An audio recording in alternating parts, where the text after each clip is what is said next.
俺は忍びだ。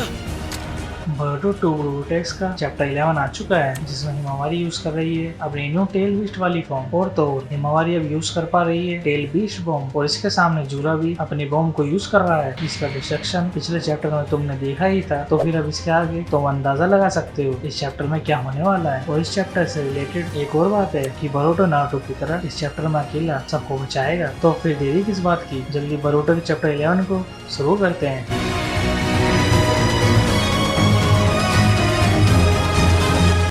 chapter के cover page में लिखा है चैप्टर 11 ट्रू पावर, जिसके बाद चैप्टर की भी शुरुआत हिमावारी की एंट्री से ही होती है, जिसमें हिमावारी कुरोमा के कोई न्यू मोड में है। आगे जोरा हिमावारी को देख के कह रहा है ये जरूर नाइनटेल के चक्रा से हुआ होगा। और वहाँ पे खड़े सिकडाई और चोचो भी हिमावारी की इस न्यू फॉर्म को देख के भी हैरान है। आगे फिर पता नहीं कैसे हिमावारी शांत हो जाती है, वो इनोजिन को देखती है और उसे अपने बालों से नीचे उतार देती है और उसे हील करने वाले नाइनटेल का चक्रा दे देती है, जैसे नारुतो ने 4th ग्रेड निंजा बोर्ड में दिया था। और आगे हिमावारी सिकडाई से बोलती है ये अभी प्रॉपर्ली हील नहीं हुआ है, इसलिए इसे जल्दी हॉस्पिटल ले जाओ। जिसमें सिकडाई फिर पूछता है कि हिमावारी ये तुम्हारी कौन सी पावर है, जिसके रिस्पॉन्स में हिमावारी कहती है ये मुझे भी नहीं पता ये कौन सी पावर है, पर इधर जरूर जूरा इस पावर में इंटरेस्टेड है। और अब यही बात हिमावारी जूरा के पास कंफर्म करने जा रही है, लेकिन चोचो हिमावारी को बीच में ही बोलती है हिमावारी क्या मतलब कंफर्म, तुम करना क्या चाहती हो। वह हिमावारी जूरा को टेक डाउन करने को कहती है, वरना यहीं पे सबका एंड हो जाएगा। आगे हिमावारी सबको जाने को बोलती है, क्योंकि जूरा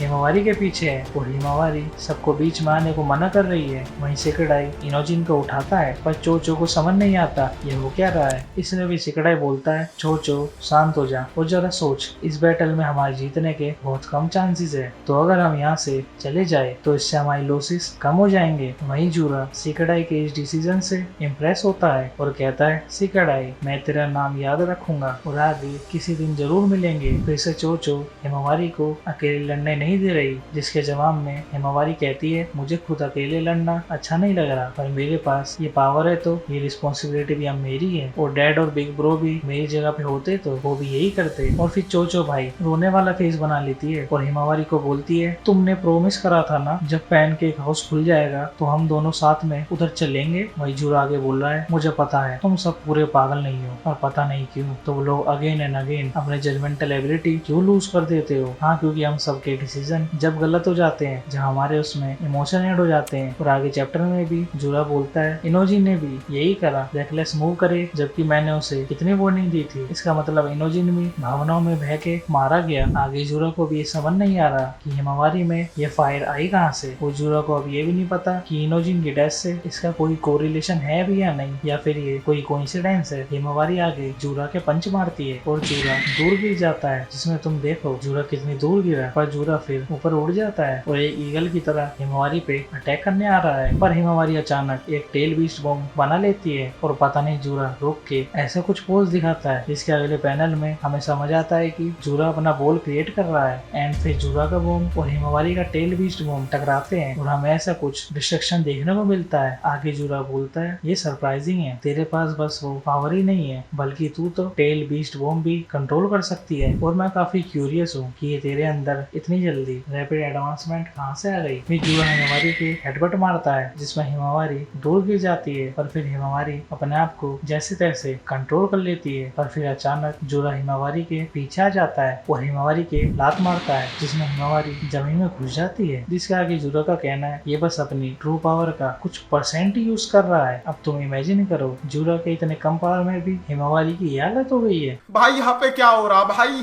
ये कहाँ फंस गया भाई मैं।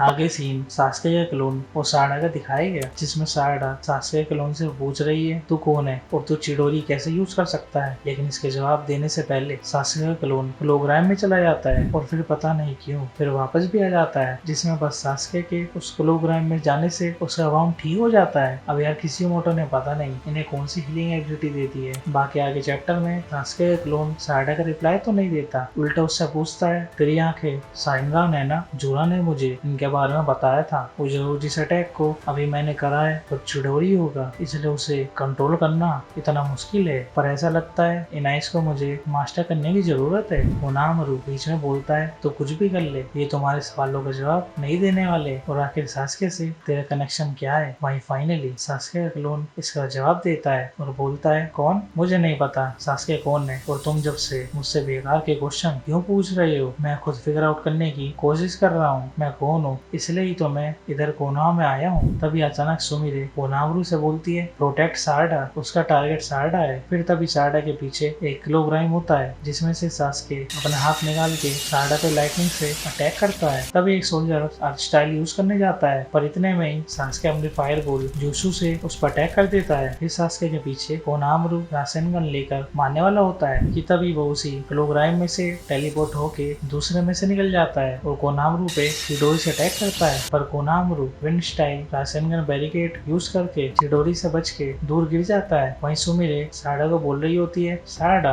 Hang in their. तभी सास्के का क्लोन सुमिरे को भी सारडा वाली लाइटनिंग के साथ गिफ्ट देता है। तभी सारडा सुमिरे को देख के सोच रही होगी हो गया तेरा हैंग इन देयर। फिर से सीन शिफ्ट होता है जिधर एक के बाद एक जूरा हिमावारी पे अटैक कर रहा है, जिसमें जूरा हिमावारी की हीलिंग की तारीफ करता है और उसे वीक भी बोलता है और कहता है कि बार बार खुद को हील करने से कुछ नहीं होने वाला। तभी हिमावारी के अंदर से कुरमा बोलता है ओह ये तो मेरी सोच से भी बड़ा मॉन्स्टर है हिमावारीज में, तो बस अपनी हाई पोटेंशियल से कुछ नहीं कर सकती। बेसिकली कुरमा इधर ये कहना चाहता है कि हिमावारी को और ट्रेनिंग चाहिए। और आगे कुरमा बोलता है आई हेट टू से इट बट हम दोनों उससे टोटली आउटमैच्ड है। भाई फिर इस कुरमा का क्या काम है इधर? भाई मर जाता तू। वापस इस कुरमा ने नारुतो के टाइम पे भी यूजलेस वाले काम करे फिर सीधा मर गया, अब ये इधर आए भी है तो हिमावारी को पिटवा रहा है। इससे अच्छा तो थोड़ा पहले नारुतो में ही आ जाता, कम से कम अपना भाई नारुतो दूसरे वर्ल्ड में तो नहीं सड़ रहा होता। चलो फिर कोई बात नहीं, आगे वापस हम चैप्टर में आते हैं। चैप्टर में डेल्टा कवाकी को रोक रही है क्योंकि वो जूरा से पिट गया था ना, लेकिन कवाकी डेल्टा की बात नहीं सुन रहा और कहता है मत रोक मुझे, मेरी मर्जी, मैं जहाँ मर्जी जाऊँ, मैं जो चाहूँ वो कर सकता हूँ। डेल्टा फिर कहती है यूजलेस कवाकी ये तो मेरा पॉइंट है, तू कर ही क्या सकता है। लेकिन तभी कवाकी आगे उड़ते हुए बर्टो को देख लेता है और फिर बर्टो जूरा की जगह पे पहुंच जाता है, साइड से क्रॉस करता है और हिमावारी को वहां से पकड़ के उसकी टोट की मदद से सारडा जूरा के पास टेलीपोर्ट हो जाता है। जिधर सास्के का क्लोन सारडा को पूछ रहा होता है कि मुझे तुझे खा के क्या फायदा मिलेगा, वहीं इन दोनों के ऊपर बर्टो आ जाता है और ऊपर से ही अपनी सोड निकाल के सास्के के हाथ को काट देता है। इसमें अगर तुम इस पैनल को ध्यान से देखोगे तो तुम्हें याद आएगा कि फोर्थ ग्रेड निंजा वॉर में भी नारुतो ऐसे ही सबकी जगह पे जा जाके सबको बचा रहा था। अब भाई यहाँ पे बर्टो ने प्रूव कर दिया है लाइक फादर लाइक सन। आगे भी चैप्टर के एंड में सास्के का क्लोन बर्टो को पहचान लेता है और उसे ओत्सुकी बोरुटो कह रहा है, जिसमें तुम इधर देख ही सकते हो ये पैनल कितना तगड़ा है। नीचे सारडा हाथ में ही हमारी साइड में सास्के का क्लोन। अब किशिमोटो ने यहाँ पे इतने बड़े सस्पेंस में चैप्टर 11 खत्म कर दिया, जिसमें अभी इधर एक और मिस्ट्री सामने ही है कि सास्के का क्लोन किलोग्राम में जाके हील कैसे हुआ। और बाकी इसमें तो पहले की तरह मैं यही बोलूंगा, इस पे तुम ज्यादा दिमाग मत लगाना। अगर इसके हीलिंग से रिलेटेड या फिर हिमावारी से रिलेटेड कोई इंटरेस्टिंग थ्योरी आएगी तो मैं उस पर वीडियो जरूर बनाऊंगा। बाकी अगले महीने चैप्टर 12 तो आना ही है, और अगर चैप्टर 12 को मिस आउट नहीं करना तो चैनल को सब्सक्राइब और वीडियो को लाइक भी कर दो।